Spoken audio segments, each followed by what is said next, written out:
So for $1, we're going to be able to make 2 signs out of this.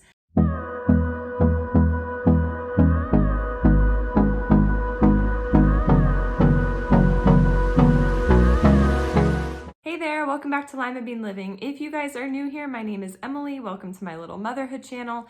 Occasionally, I have done DIYs in the past, and that is what today's video is all about. Now, I actually made this sign for about $3, maybe a month or two ago, and my mom would like some of her own. So today we are making 2 of these signs, but with different phrasing on the front, and I'm going to show you exactly what you need to do in order to create this. So the first thing that I am going to be doing is staining these little tower game or tumbling tower games from the Dollar Tree. Essentially, they're mini Jenga games, and I'm going to be using Martha Stewart wood stain that I have had for a number of years now. I'm still glad that there's like probably half left and I don't have to go to the store to pick up some more. So I'm going to go ahead and get staining and give you guys some additional info along the way. If you don't like the stained wood look, feel free to paint these little Jenga block pieces whatever color fits your home aesthetic and just make it your own. I also wanted to mention that I posted a complete tutorial for how to make this on my crafting channel, Limabean Crafting. And I know I have a lot of new subscribers who are really here for just crafts, so I encourage you to head on over to that channel and stick around here if you also like motherhood content. Now that the pieces have been stained, I'm going to just let them sit for a while so that the stain soaks in and no longer rubs off on my fingers. And in the meantime, we are going to prepare the foam board for the larger part of the sign. Now, I got this foam board from Dollar Tree, so for $1, we're going to be able to make 2 signs out of this. Now, if you want a smaller sign, you probably could get 3, if you cut the board this way, okay? But we are going to be cutting the board lengthwise, kind of like, I guess, hot dog style. And the goal, and I'm going to use my pieces to kind of measure this out, we want 5 Jenga block pieces going up the side of the shorter side of the board, and I believe 16 pieces lengthwise. And we're going to use the entire length of the board and just some of the length of the width. So here I am taking a piece of paper and kind of taking the easy way out, measuring the width of my original sign and then marking off my foam board with that width so I know where I need to cut. Once I kind of mark it on the board, I use a poster board or just something straight and long to draw the line so I know exactly where I need to be cutting as I'm cutting. And then I use an X-Acto knife to cut the foam board. X-Acto knives work great with the foam board, but if you have a really sharp like kitchen knife, that should work too.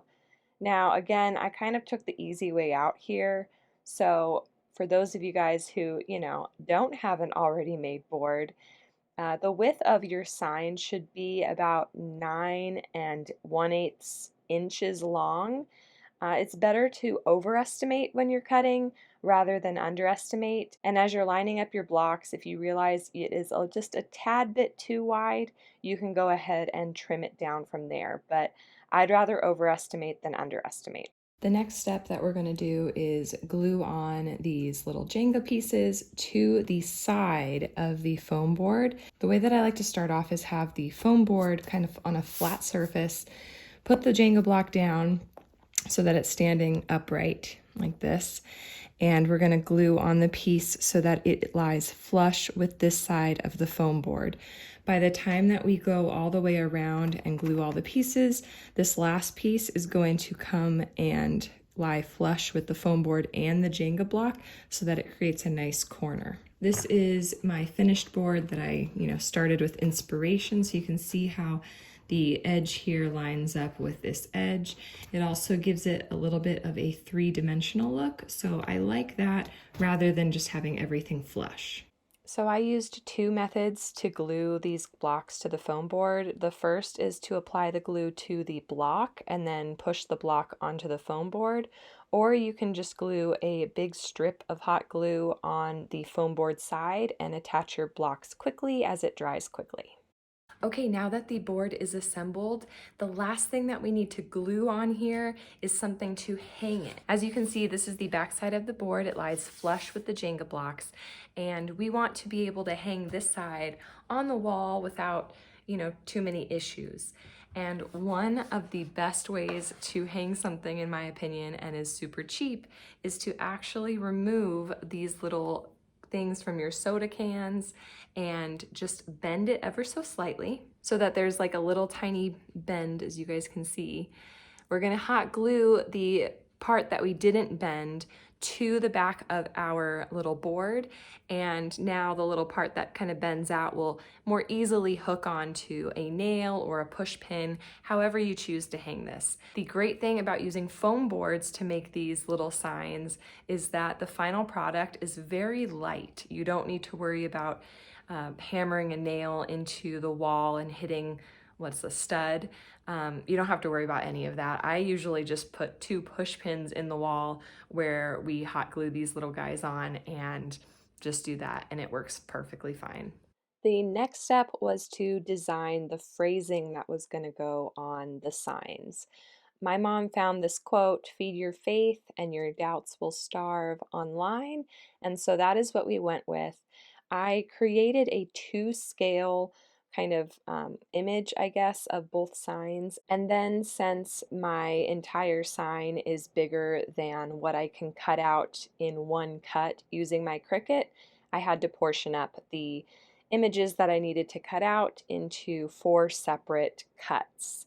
Now, I used this rich burgundy colored permanent vinyl from Michaels because it went with my parents' kitchen's color scheme, and we thought that that would be a really cool way to tie everything together.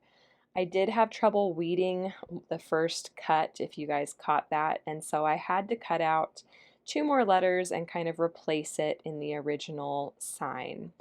To make the words faith and doubts, I had to cut them out like in half separately, and then I connected them by first placing them on my sticky mat that I use with my Cricut, and then I put the transfer tape on top of that, just so that it would be in exactly the right place as I laid it down. And then we had to just kind of fidget and see the best way to put the words onto the sign. And here I'm being very careful to not rip the foam board with the transfer tape. That is something you have to be very careful about because, again, we're using Dollar Tree foam board. You're not doing this on wood where nothing's going to peel up. So just be extra careful. It is worth taking a few more minutes to peel slowly rather than ripping your board. So it is day 3 and we are finally hanging up our signs. I finished them yesterday and now we are ready to hang and make sure it is all level. So let's get that done.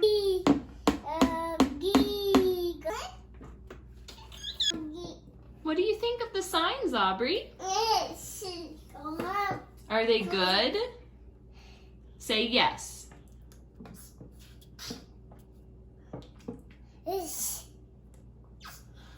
Thank you guys so much for watching this video. I hope you enjoyed it and I hope that you found some inspiration if you want to incorporate this craft in your own home. Don't forget to hit that like button and subscribe if you guys are new. I would love to have you stick around. Make sure to check out Limabean Crafting for very simple, short and sweet tutorials of all my crafts, and I will catch you in the next one.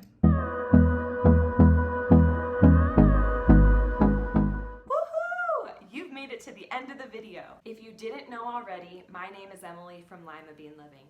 Welcome, we are so happy to have you. We post videos every Monday and Friday on a variety of content: lifestyle, cooking, cleaning, military life, DIYs, encouraging mathematical development in children, and so much more. Thank you so much again for watching, and until next time.